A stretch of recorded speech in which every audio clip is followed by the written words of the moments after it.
Hello everyone, I welcome you all in new video in which we are going to discuss about mountain building कि mountains कैसे बनते हैं तो ये सब हम पढ़ेंगे आज की इस वीडियो में। सो बेसिकली मैं ये एज्यूम कर रही हूँ कि आपको प्लेट टेक्टोनिक के बारे में पता है। तो बेसिकली माउंटेन बिल्डिंग का कंसेप्ट शुरू कहाँ से हुआ? जो प्लेट टेक्टोनिक थ्योरीज जब आई थी तो उसने बहुत सारे फ्लॉज जो पुराने ज्योग्राफर की थ्योरीज में थी उसके हटाए थे। जैसे कि उन्होंने जियोसिंक्लाइन थ्योरी के बारे में बताया था। अगर आपको जियोसिंक्लाइन या प्लेट टेक्टोनिक के बारे में नहीं पता, इस वीडियो से पहले वाली वीडियो है, उसे मैंने सारे कंसेप्ट काफी एलुबरेट तरीके से बताए हैं। फर्स्टली गो एंड चेकआउट, फिर आप ये देखोगे तो आपको काफी क्रिस्टल क्लियर चीजें समझ आएंगी। ठीक है। और बेसिकली इस थ्योरी में इन्होंने एज के बेसिस पे माउंटेन्स को डिवाइड करा है चार पार्ट्स में। ये ओल्डेस्ट से यहाँ तक यंगेस्ट है। ठीक है। अब हम बात करते हैं ओल्डेस्ट माउंटेन की। ओल्डेस्ट माउंटेन सबसे पहले इन्होंने प्री कैम्ब्रियन एज को बताया है, जिसमें इन्होंने बोला है अरावलीज। उसके बाद कैलेडोनिया, जिसमें आता है यूराल्स। फिर है हर्शियन, जिसमें इबर्टियन प्लेट्यू, एल्टून माउंटेन, टेरिटरी हिमालय।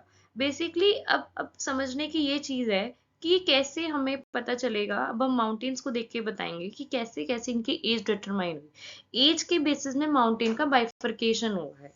ये ऑप्शनल वाले बच्चों को पता होना चाहिए कि एज कैसे आई और ये सब पता होना चाहिए बेसिकली। अब बात करते हैं माउंटेन बिल्डिंग हुई कैसे होगी, किस बेसिस पे हम कह सकते हैं कि माउंटेन बिल्डिंग होगी। तो माउंटेन बिल्डिंग बेसिकली एसोसिएटेड होती है ओशियन कॉन्टिनेंटल से और कॉन्टिनेंट ओशियन से। दो तरह की प्लेट्स आपस में कोलाइड होती हैं, और जब उसके सेडिमेंट्स काफी ज्यादा पाइल पाइल पाइल हो जाते हैं तो वो एक हाईएस्ट माउंटेन का फॉर्म करते हैं। मैंने आपको कुछ दिन पहले पिछले वीडियो में ये बात बताई थी कि अगर आपको ये समझ नहीं आ रहा कि कैसे मिल सकती हैं, कैसे हो सकता है, आप एक पेपर लीजिए, पेपर को अंदर की तरफ दोनों हाथों से फोर्स लगाओ, हल्के हाथों से अंदर की तरफ फोर्स लगाओ, तो कहीं ना कहीं पेपर इस तरीके से हो जाएगा। ऐसे ही बना हमारा mountain. This is concept. Geography is all about of understanding, not about mug up. अगर आप मगअप कर रहे हैं तो आई थिंक ये ऑप्शन आपको समझ नहीं आएगा। तो इस तरीके का कोई स्ट्रक्चर बनेगा जब आप दो प्लेट्स, अब आप इसको बीच में रखो और ये देखो ये दो ही प्लेट्स हैं हमारी। ये इसको बताता है जब दो प्लेट्स कोलाइड करती हैं सेडिमेंट्स बनते हैं, जो जियोसिंक्लाइन में हमने पढ़ाई है। तो क्या होता है, कन्वर्जेंस के टाइम पाइल अप हो जाते हैं सेडिमेंट्स और एक हाईएस्ट माउंटेन को फॉर्म करते हैं। सच कॉलिजन्स में क्या होता है, कभी कभी जो प्लेट डेंसर होती है ओशियन प्लेट, वो सबडक्ट होती है बेनिफ जोन में और ट्रेंचेस को जन्म देती है और फोल्ड माउंटेन्स बनते हैं।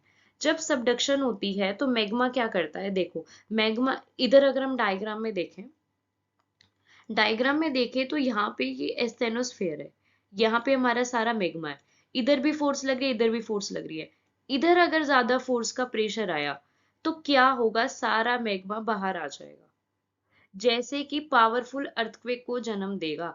अगर ये ट्रेम्बल होगा, अर्थक्वेक क्या है, ट्रेम्बलिंग ऑफ अर्थ सरफेस, तो एंड्स और रॉकीज जैसे माउंटेन्स हैं उसको जन्म देगा इस तरीके का। दिस इज, अगर ये सबडक्ट हो रहा है, ये ऐसे आ रहा है तो ट्रेंचेस बन जाएंगे।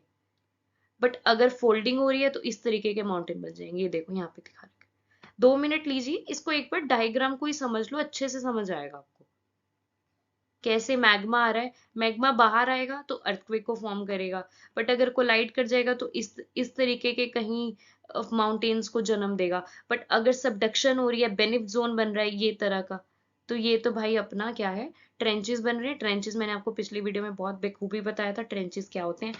तो इस तरीके का सबडक्शन जन्म देगा छोटे मोटे छोटे से ट्रेंचेस को। ये अंदर चलेगी वह, ये ऐसे आ गई, ये कुछ ऐसे हुई। दो प्लेट्स थी, ये ऐसे चली गई,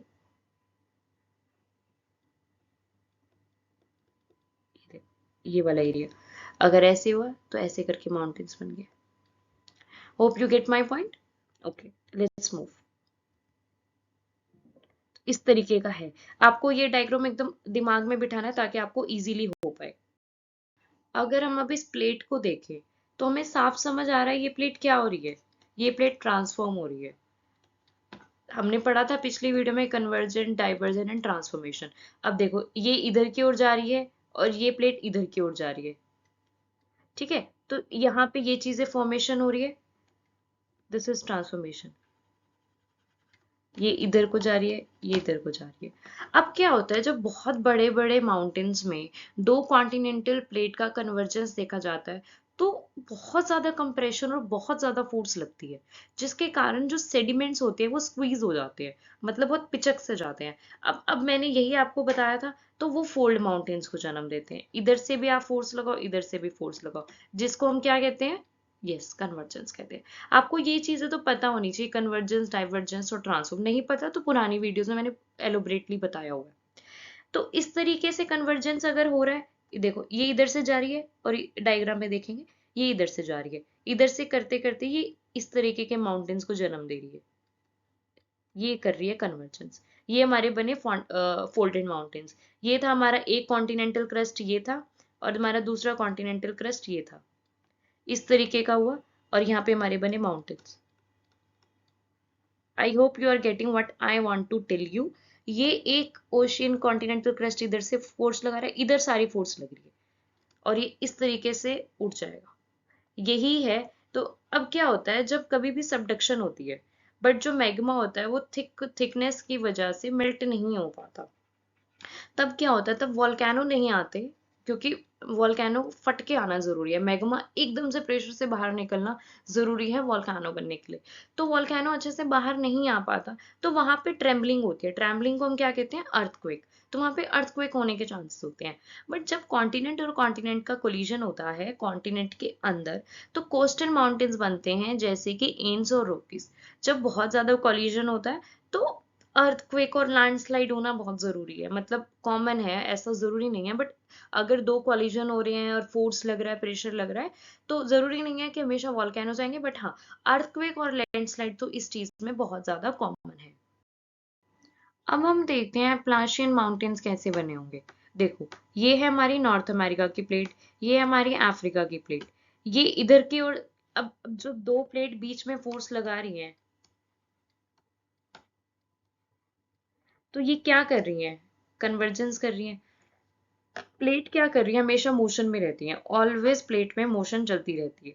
तो अब यहाँ से इसने, नॉर्थ अमेरिका ने अपना फोर्स लगाया, अफ्रीकन प्लेट ने अपना लगाया, दोनों ने इनसाइड की तरफ लगाया। इसके सेडिमेंट्स ऐसे घूमे, इसके सेडिमेंट ऐसे घूमे, इस रिजल्ट क्या हुआ, एप्लेशियन माउंटेन्स बने। और जितने भी सेडिमेंट्स इधर से बाहर निकल के ऊपर की ओर आए होंगे, सारे नीचे चले गए, इरोड हो गए। बट और यहाँ पे एक माउंटेन्स बना, एक माउंटेन्स का लैंडस्केप फॉर्म हुआ, जिसको हम कहते हैं एप्लाशियन माउंटेन। ठीक है, अब हम पढ़ते हैं। प्लेट्स हमेशा मोशन में रहती हैं, क्योंकि उनके बीच में कन्वेंशनल करंट नाम की चीज चलती रहती है। अब वो क्या होता है, एक सुपर कॉन्टिनेंट बनाया, यही पेंजिया और उन्होंने एक्सप्लेन किया था। तो जो रीजन आज है अटलांटिक ओशियन का, वो बेसिकली प्रोटोनॉट प्लेट्स और अमेरिकन अफ्रीकन प्लेट से ही बना। और ऐसे ही हमारे एप्लेशियन प्लेट्स बनेंगे, एप्लेशियन माउंटेन्स बनेंगे। अगर कोई पेपर में क्वेश्चन है हाउ एप्लेशियन माउंटेन्स फॉर्म, तो बेसिकली नॉर्थ अमेरिका और अफ्रीका का जो प्लेट है वो कन्वर्जेंस कर रहा था, तो उसने बहुत ज्यादा प्रेशर लगाया। वैसे तो चलता ही रहता है कन्वेंशनल करंट, बट उस टाइम लगा प्रेशर, फॉर्मेशन हुआ। ऐसा नहीं है कि एक ही बार में बन जाएगा, मिलियंस ऑफ ईयर लगते हैं छोटी छोटी चीजों को बनने के लिए। हिमालय एक दिन में नहीं बना था, रॉकीज एक दिन में नहीं बना, मिलियंस ऑफ ईयर लगे उस चीज को थोड़ा थोड़ा थोड़ा थोड़ा फॉर्म होने में। तो ये चीज हमें याद रखनी पड़ेगी, एक दिन में नहीं हुआ ये सब। ठीक है, अब आपको ये याद रखना है एप्लेशियन माउंटेन, ये एक इमेज भी याद करोगे तो भी आपको चीजें समझ आएंगी। बात करते हैं जापान ट्रेंच की। ये पता ही है कि क्यूरल ट्रेंच हमारा कहाँ जापान में लगता है। बेसिकली क्या हुआ था कि जो भी ये पैसिफिक ओशियन पे है, पैसिफिक ओशियन में बहुत ज्यादा इंस्टेबिलिटीज हुई, टेक्टोनिक इंस्टेबिलिटी। टेक्टोनिक इंस्टेबिलिटी क्या होती है, लिथोस्फेरिक इंस्टेबिलिटी। वो क्या होती है, जब प्लेट्स में, जब हमारे जो अर्थ के उस पे है प्लेट्स है, उसमें दिक्कत है। तो पैसिफिक ओशियन में कहीं ना कहीं प्लेट्स की मूवमेंट हुई, जिसको हम रिंग ऑफ फायर भी कहते हैं। वैसे भी पैसिफिक में सबसे ज्यादा वॉल्केनोज आते हैं, तो पैसिफिक में रिंग्स ऑफ फायर। जो आइलैंड ने स्ट्राटो वॉल्केनोज दिए, दिस डायरेक्ट, इसमें क्या हुआ, सबडक्शन हुआ। सबडक्शन हुआ, जो प्लेट थी ऑस्ट्रोक प्लेट, तो वो उसने कुरिल ट्रेंच को जन्म दिया, जो कि 200 किलोमीटर ईस्ट ऑफ आइलैंड बना। अब ये देखो, ये एक यूरेशियन प्लेट है, ये पैसिफिक प्लेट है, ये इधर से ऐसे लगा, इधर से ऐसे लगा, यहाँ पे हमारा जापान का ट्रेंच बना। ट्रेंचेस आई नो आपको पता है, ठीक है, इस तरीके के ट्रेंचेस बनते हैं यहाँ पे। ठीक है, अब यही देखेंगे, ये पैसिफिक प्लेट, ये बेरिंग सी, अल्टूनिया ट्रेंच, ये इधर लगा रहा, ये इधर लगा, ऐसे ऐसे करके इसके ट्रेंचेस बनते गए। जैसे कि जापान ट्रेंच फॉर्म हुआ, कोरल ट्रेंच हुआ, एल्टूनिया हुआ, ये सब करके ट्रेंच बनते रहे। यही समझाना चाह रहे थे। और ये सब चीजें भी अगर आपका फॉर्मेशन आए या फिर आपको किसी भी रेफरेंस में लिखना हो तो आप ये चीजें भी लिख सकते हैं। तो जावा ट्रेंच यही चीज है, the point of subduction of Indian plate below Eurasian plate and Burma plate known as ड्रामा। ठीक है, बर्मा प्लेट लगी यहाँ पे, इधर से इधर से इधर बना हमारा जावा ट्रेंच। ये देखो, ये सी फ्लोर था हमारा, यहाँ वोल्केनो बनने के चांसेस ज्यादा थे, यही सब था।